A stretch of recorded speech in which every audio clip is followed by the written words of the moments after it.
friend, and will, start his long journey back to Bellingham.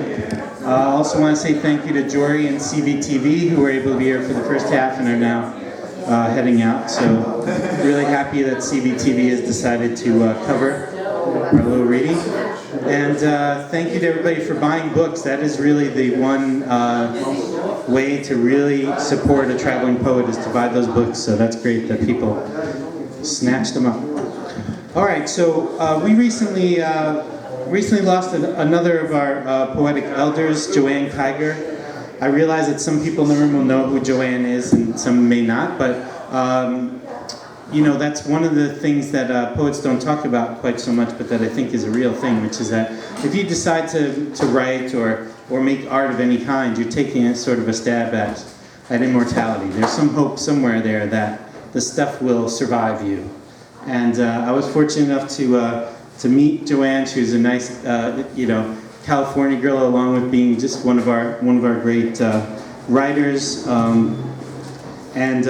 So I'm reading a poem to say thank you to her and to tell her that she'll be missed, and so that, in the hopes that some of you have never heard of her before, I mentioned her just now, we'll read something of her poetry. This poem is called Love Boat by Joanne Kiger. Lynn doesn't want to miss the full moon tonight, as she saw it last night.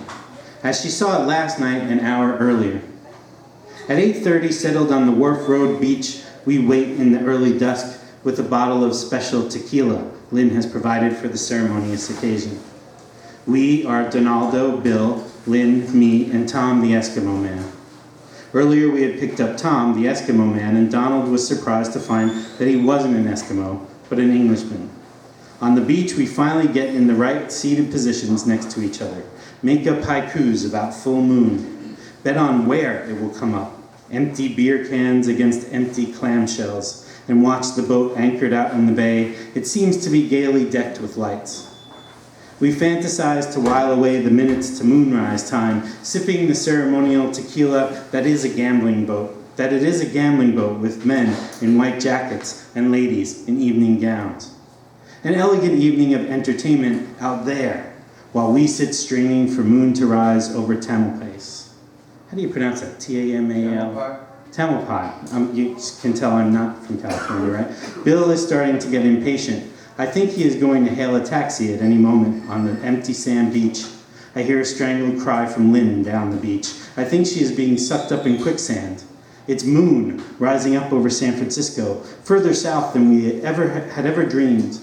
And moon is orange, then with a black band across, like a pool ball, or moon in morning, and moon has perfect face, like man in moon.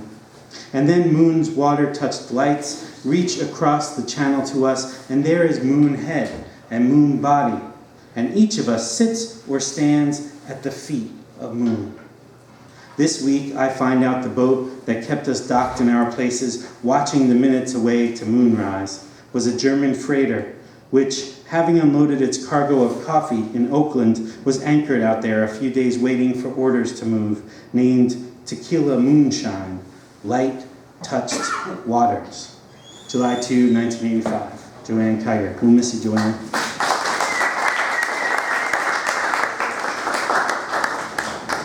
So Joanne was part of a community of writers there in Bolinas, California. Who's been to Bolinas? I haven't yet, although it sounds really nice there.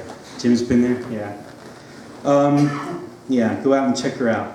So we'll bring up one of the couple of people who raised their hands to know where Bolinas is, our friend Jim Martin. Come on up, Jim.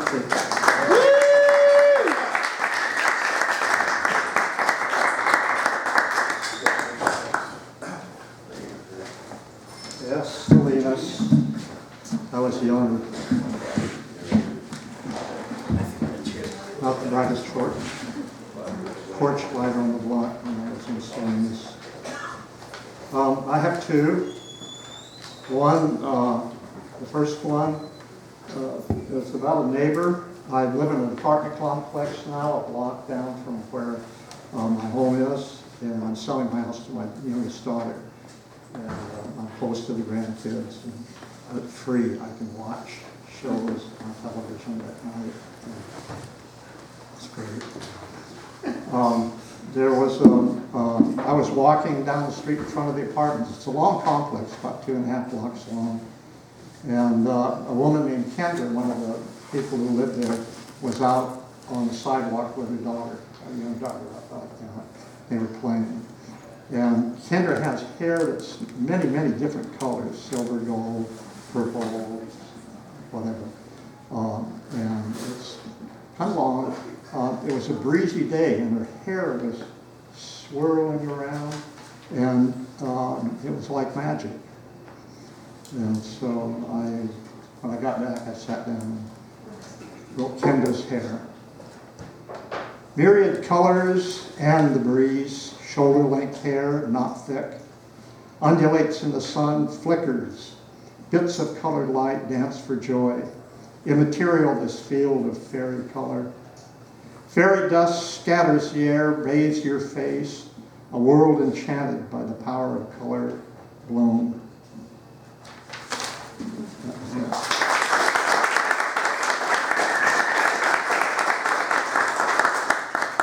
And then I have one more. It's longer than that, but still not real long. There's a group of us who meet once a month. Dennis McBride, Rainy Knight, Herb Stokes, and myself. And we read something, and we talk, and we do a lot of yakking, solving the world's problems. And we've, over the last few months, we've had this idea that somehow poets have to do something to rescue the nation, to bring it to its senses. And we'll talk about it, and then we forget it, and then the next month we talk about it. And so I said, okay, I'm going to do something. I'm going to, because I've taught at the Oregon State Penitentiary one night a week for 18 years, and I've taught serial killers, bank robbers, all these kinds of people. And they remind me of number 45. But I've learned that with those guys down there and the women, that after you get to know them for a while, you'll find that there's some redeeming property in that person. And so I waited the first 100 days before I said anything.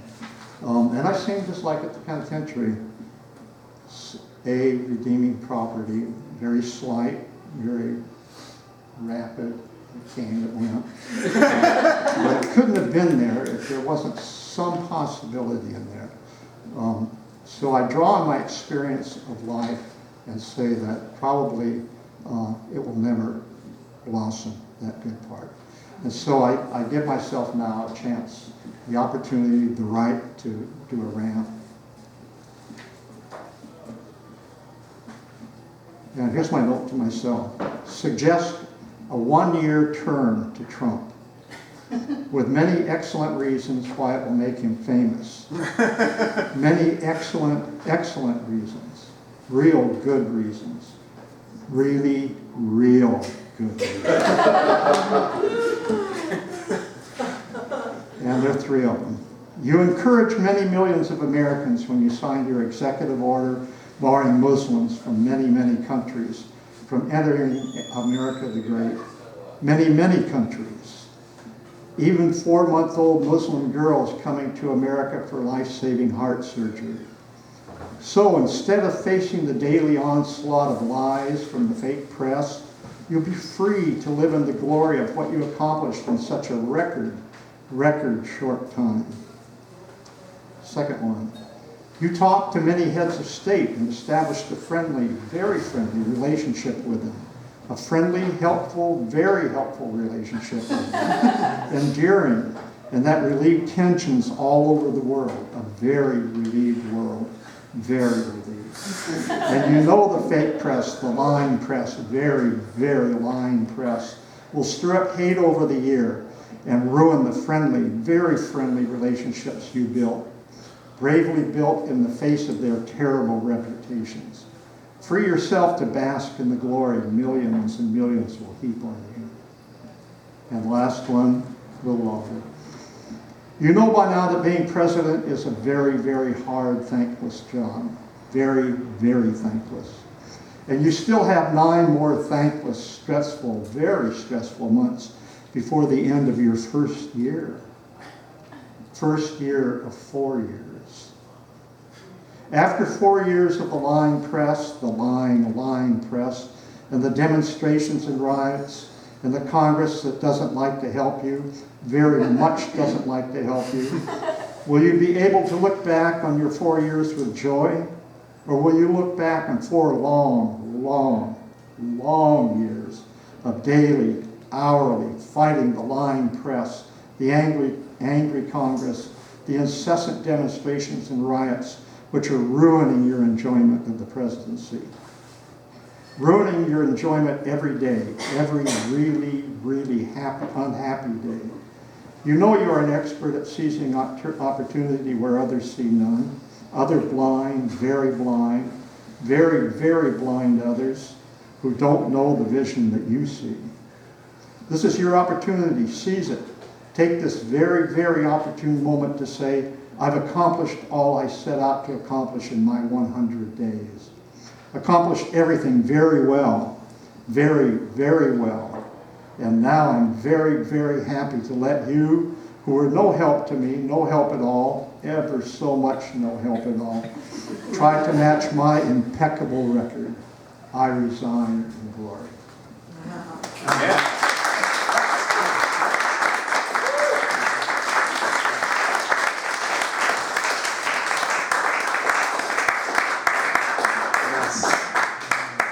Yes, I think when that group of 4 gets together, I would tend to listen to what they have to say. So let's save the nation, poets. That sounds good to me.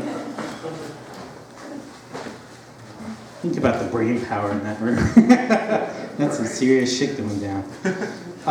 This is the point at which I pause and make a few announcements. I want to thank Scott for mentioning the work, and in fact the work will be this Saturday next door at Niche. We start at 11:30. We take the first half hour to kind of settle in. The bar is not officially open at that time, but Leah makes some tea and coffee for us. And because of the hour and because people are a bit hungry usually, we ask people to bring some snacks to share.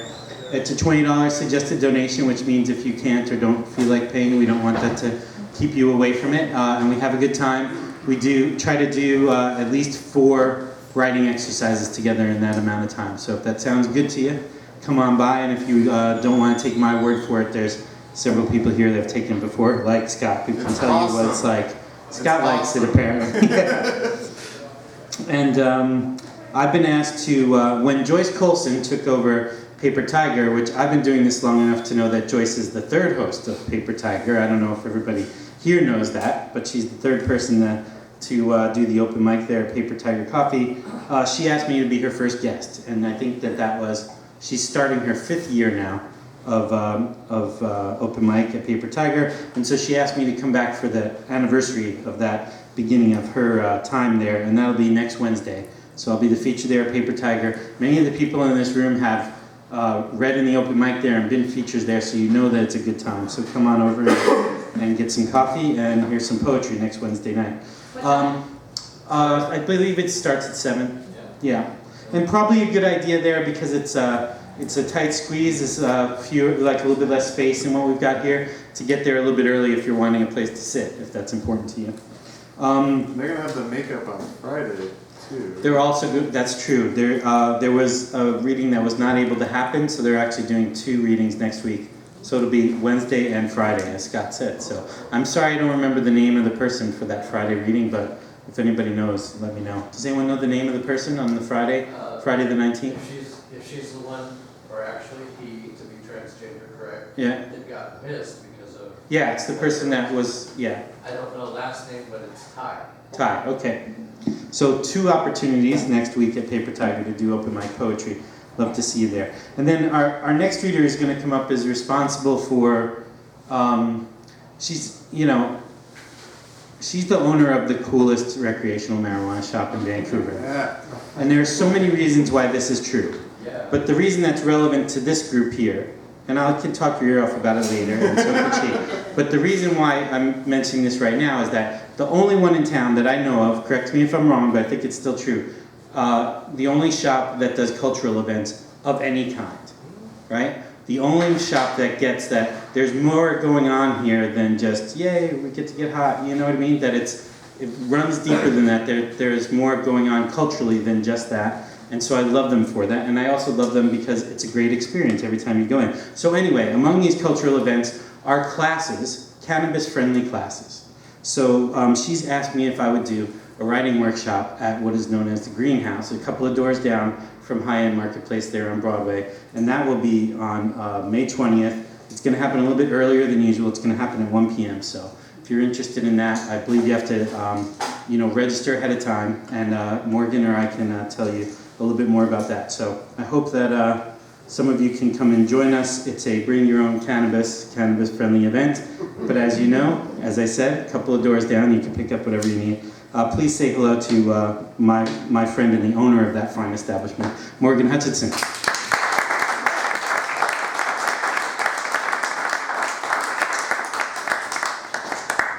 I gotta say, Chris, God, you know how to make a girl blush there. Talking about weed and writing and all the good stuff. No, it's gonna be a lot of fun though. I think everybody in this room should join us. Its consumption is not required at all.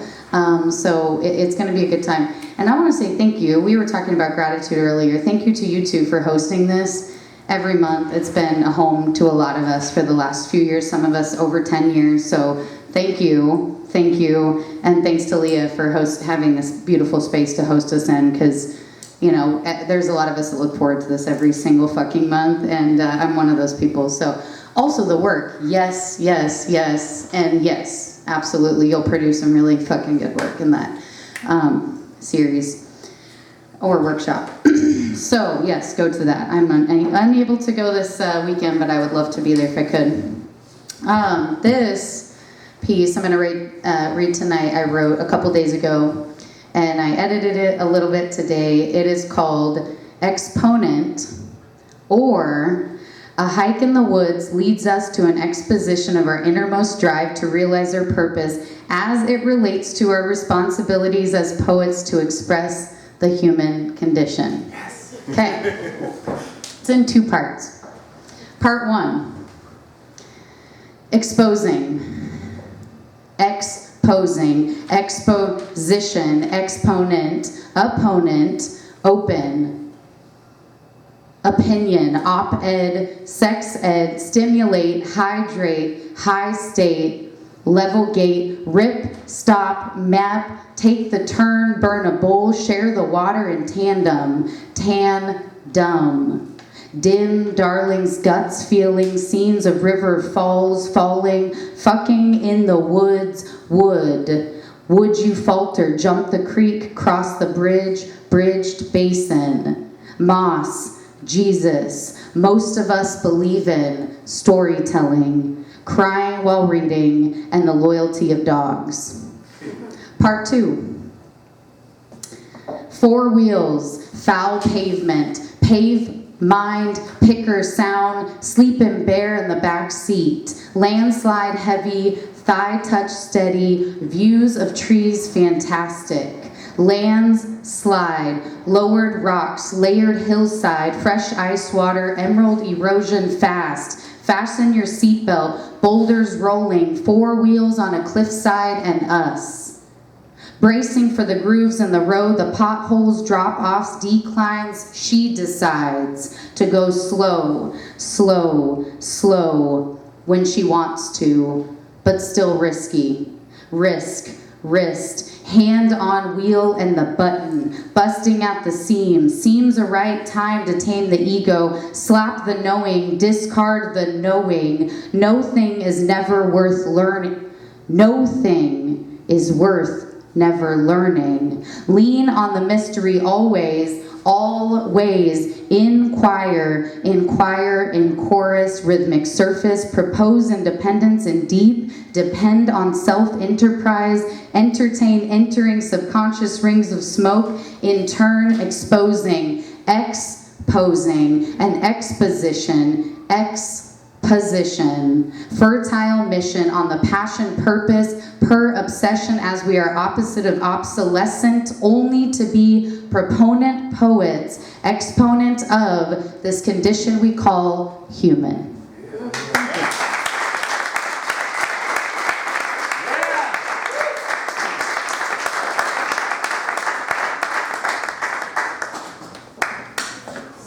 Thanks, Morgan. Okay, and now we're going to say hello to someone who was here with us last month. Welcome him back. Please say hello to Tracy. Come on up, Tracy.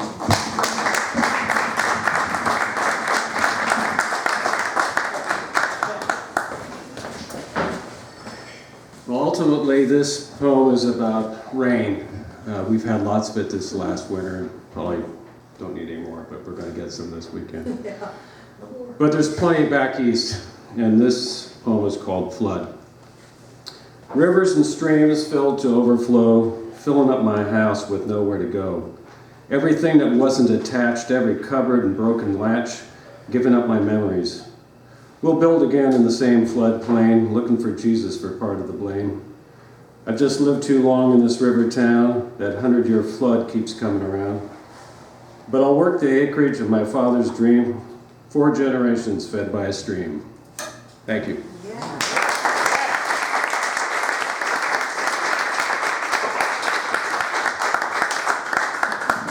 That is how you be a open mic poetry superstar. Woo! If you blinked, you missed it, and it was beautiful. Thank you, Tracy. That's it. That's how you do it. Okay, and please say hello again to Jerry Rainingberg. I'm looking forward to hearing from him again. Come on up.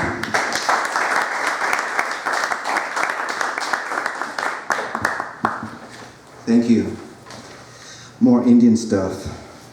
Feel like I'm the local Indian guy in the crew because I don't see very many other brown-skinned folks that have feathers and medicine pouches and res rockets, as we call them back home. Cool bumper stickers. Yeah. For those of you who are familiar with powwows and all of that, you'll be familiar with this. And at the end, I'll make a brief announcement about a powwow coming up in Portland in June that you're all welcome to come and check out. Powwow Pretending. A gauntlet of dream catchers made of sinew and imitation leather, tied with miniature multicolored turkey feathers, poor pretenders of eagle's sacred power, dangle underneath dusty nylon tarps and beckon cultural tourists, seeking convenient totems and vision makers, without the sacrifice, of course. The vendors, medicine, and tokens form a circle around the dance arena where age-old stories are danced incognito. Nothing is sacred anymore as these catchers of dreams sell for 20, 25, and 30 for the big ones. Especially the ones made of real willow. Mass-produced, it's Walmart with a powwow twist. Shit, why not? Everyone and their cousin do it too. Traders and vendors burn sage to attract the new age wannabes, greasy blonde hair and crooked braids and blue eyes. They say they're Cherokee. It's always Cherokee. But the tribal elders are too polite to tell them that their relatives are 5,000 miles to the east. But it's easier to search for family roots at the local powwow, since they have no idea where to start or what to ask. But hey, they do have their own drumsticks and hand-me-down ribbon shirts, eager to show their ancestry and demonstrate identity. All the way from California, leather pouches dangling from sunburnt necks. Must be surfer's medicine. Who knows? It may serve as protection against federal enrollment clerks. Turquoise, made in China, beads from Michaels, and Portland gallery prices spread out on shiny Pendleton blanket-covered tables, woo the unwary and unpracticed eye. Even the fry bread dough comes from Safeway now. We won't kid ourselves. Powwow shopping ain't what it used to be, but powwow pretending is. And Coyote always says, it's okay to be native here, even if your tribe is imaginary.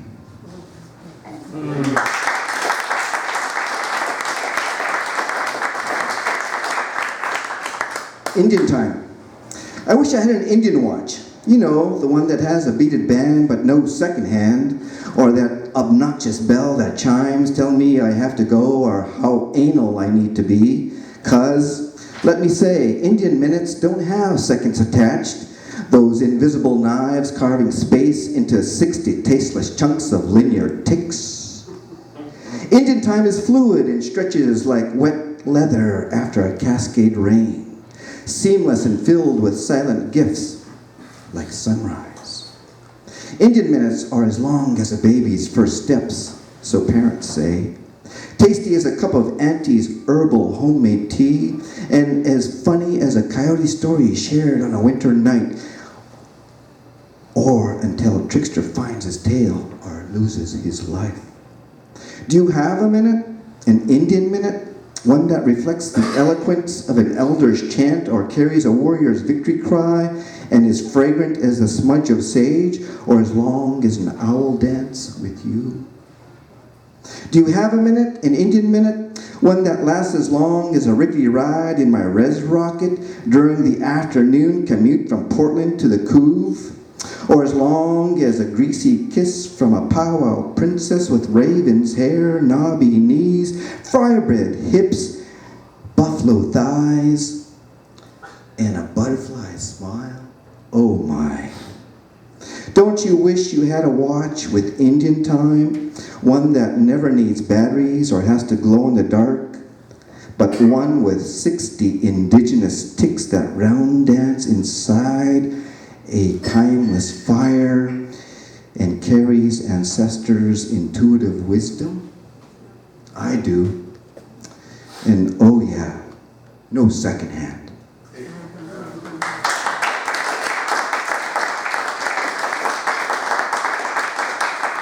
The last one. Serious wind. Cousin Coyote, may I ask, why is there such little teasing and laughter in the white world? Because, little cousin, they believe it is rude to fart in public, and everyone pretends to be offended. Plus, no one ever takes the blame. Cousin Coyote, why is there so much humor and laughter in our world? Because, my cousin, everyone knows that breaking wind is just a natural expression of our individuality. And plus, it clears the way for much seriousness. Coyote, when do you know when the time is right to break serious wind? Well, little cousin, a good time would be when the people are in reflection and need a sign to move on to a decision. Can anyone do this? Oh, well, not just anyone. You need to have something important to say so that people will listen, and then you must be careful. It is powerful medicine. It must be used wisely. Do you understand, my little cousin? Thank you, Coyote. I do understand. Only wise people with power break wind. Thank you.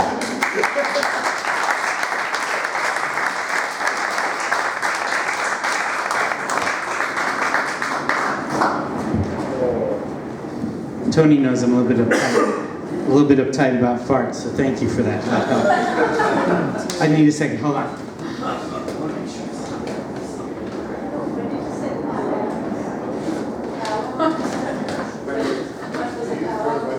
Okay, so yeah, I want to make sure that I'm respectful of everyone too, so please say hello to Alea Mays. Here she is.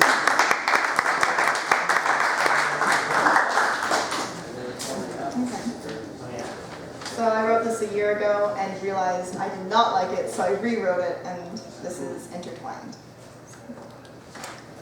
I turn to my right. I wonder whether the answer will come to me, the different perspective giving me a new outlook. No, that's not right. I look left. It doesn't seem to help much. I clasp my hands together in front of me. There's a noise that occurs when one clasps their hands together in front of them. It's soft and wishes to be repeated. Keeping that in mind, I clasp my hands together in front of me again, though this time wishing it was not my own hands interlocked. Rather wishing it was not myself comforting me. Instead, another person there, holding my hands, making that sound, the sound for which words escape me. I laugh at myself, not for the joy of laughing, nor my wondrous humor, but for my thoughts, as I have no desire for the comfort of another. Just the curiosity creeping inside me, needing to know if it's the same sound with different hands. My band director forever reminds us, music exists in time and space. His words turn to putty in my hands. As I twist and reshape them, meaning shifting, since I have extra time now, and the space to myself, why not make music? My feet kick at the gritty gravel beneath me. While I keep the rhythm, I search for the vocabulary to describe my kicking. I decide it's a sort of a sad, satisfactory rasp. I again wish for someone beside me, if not to hold my hand, but to push the seat I am sitting on so I needn't hear that small, simple sound, so I will know if my hand fits another's and if that fitting is silent as we slip each other on. I hum a gentle tune to let my thoughts escape the music that my limbs bring me, making a more soothing melody. The words leave my lips, floating up to the clouds, off the staffs where they are pinned down with heavy dots and thin stakes, and I find myself still wishing for another person. This time for my sanity, or for those who might look upon me and think that I have lost it. Searching for words can be mistaken for searching for sanity, I suppose. But I don't give it much thought, as my head is filled with the injustice of how notes are kept prisoner behind bars, thus finally giving me the reason for my love of jazz, the ever-free language. I hoist up my baggage, now full of non-existent sounds, as the time for music has stopped, but I am careful to leave space for more. My stroll is hindered by my wish for another to occupy the space. An empty walkway has a longing to it. A longing that one single person can't soak up and transform into satisfaction. I wonder why I'm still wishing. Perhaps I should find a fountain. I have a great deal too many coins as is. Why not waste a few on a fleeting feeling of loneliness?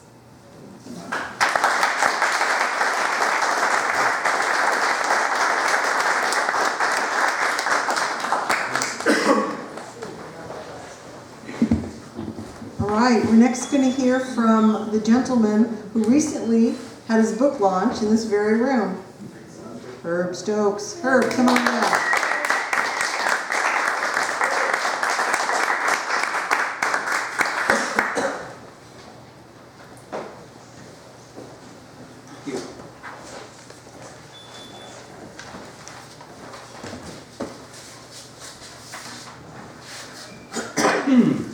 Good evening. Letter to the Pope.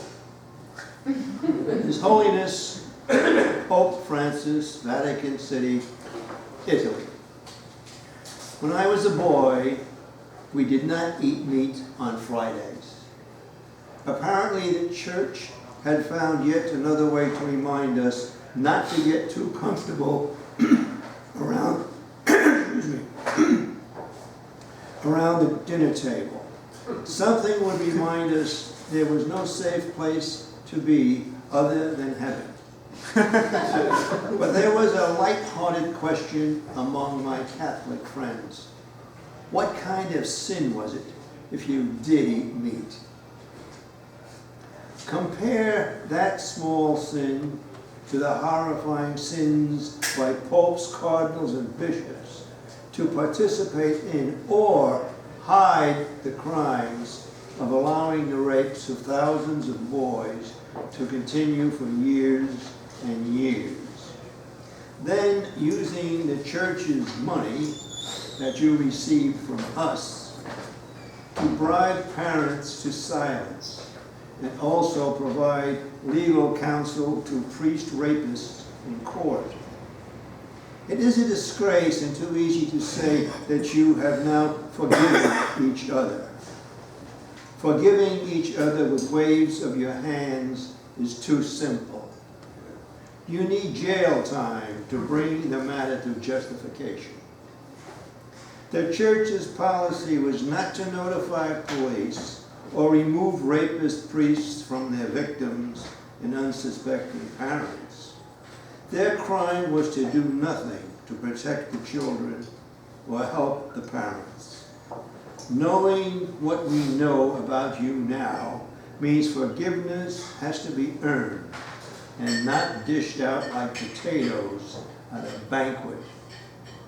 Earning means being on your knees for hours each day, asking us for forgiveness while you were stealing our faith away. You can start now on your knees. We will let you know when you can stop.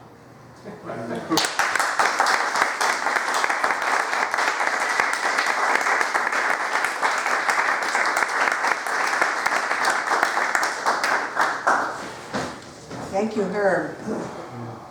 Next, we're going to hear from Ulrich Cowley. Ulrich, come on up.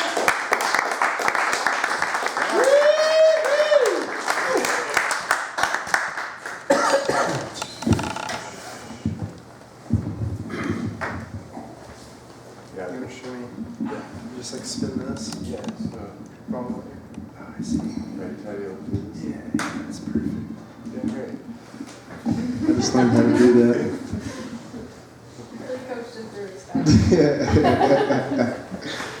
I have two short ones, or two medium ones, but I'm going to read one kind of fast to make it short. You drag your fingers through the fog of my mind in an attempt to make clear the images on bodily display. The clouds wrap around you like a lemon rind, holding on to a whiskey cocktail. The symbols are so fucking frail, like soft break beats, and the verses only veil so much. And while I speak, I use my words as a crutch.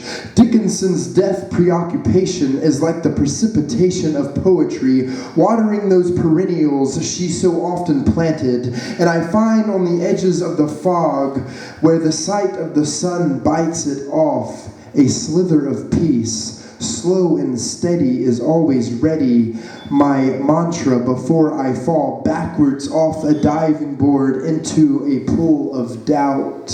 I can't keep calling calculations caress reason, a vanguard of so-called value. A distance reach is good enough for speech, yet you'll read my face, something so mapped out by the self, something still such an unfamiliar space. Woman with wild hair is arguing at a wall in antiquated anticipation. A man mumbles a conspiracy's consideration. They litter the streets with their meaning, a matter unmeasured. Consciousness fells the air like carbon's exhaust. Ideas exhausted clog the drains on city streets while the flood pulls dreams into the river, changing fish and frog. I ask, what bank can I get this cashed? And my only answer are receipts, with the balance written in some number system I don't understand. And I'm trying to, but damn am I bad at math, but damn am I bad at reasoning with language's luxuriousness. It's left laughing, and I'm wondering whether Wittgenstein's beetle was really so positive, or could it be this isn't so clear? Where's the neural image of this thought? What will it tell me? How can I spin a tell from it? I'll walk the park again to wound the immaculate image. Yeah!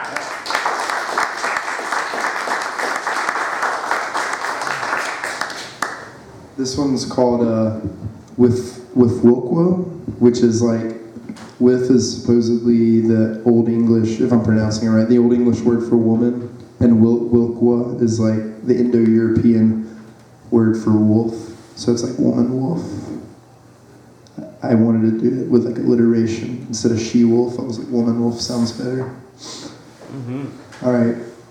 The subject is in the form, isn't it? The station is in the storm, isn't it? What couldn't be said plainly can be worn. Wisdom's practicality dictates this. Cold, clamoring hands in street passages pass by. The pistols of profundity become the succulent surges of spring. Sorrow's garden of misery, mother. With Wilqua, Lupa, they used to call you. The glisten of your black fur under moonlight leads itself to my own, a muse meant to tell me, meander meaningfully. A man once I was, am, turned inwardly, chasing after you, too, in the wild hunt, while you mothered Romulus and Remus. Poetry dripped from your nipples, magic.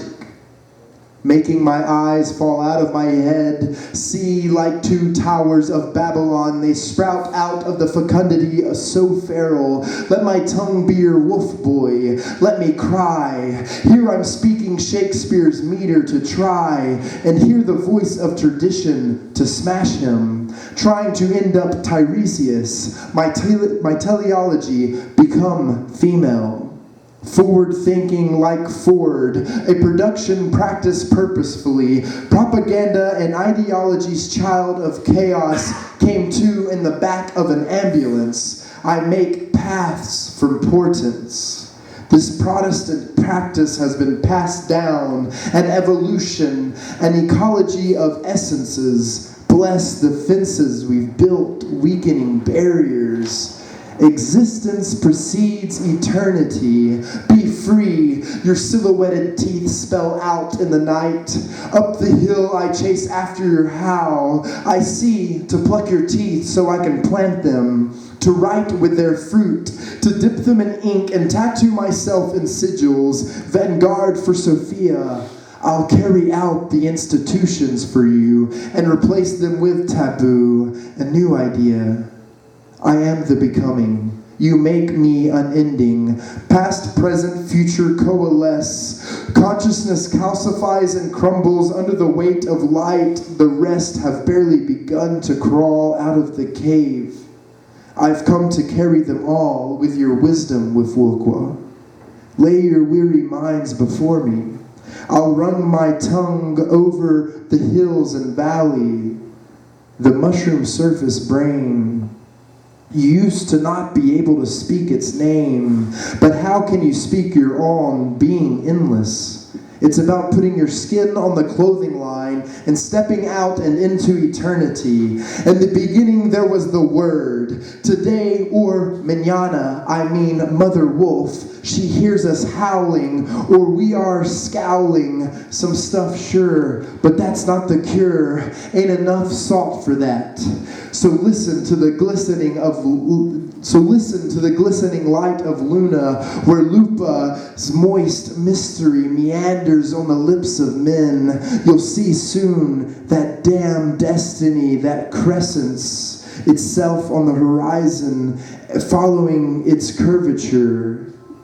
Listen to her, listen to her, listen to her. We are but weeds in the cur. We are but an impermanence and an impermanent. Stop your discernment with Wilqua. Deliver yourself. Thank you. Great.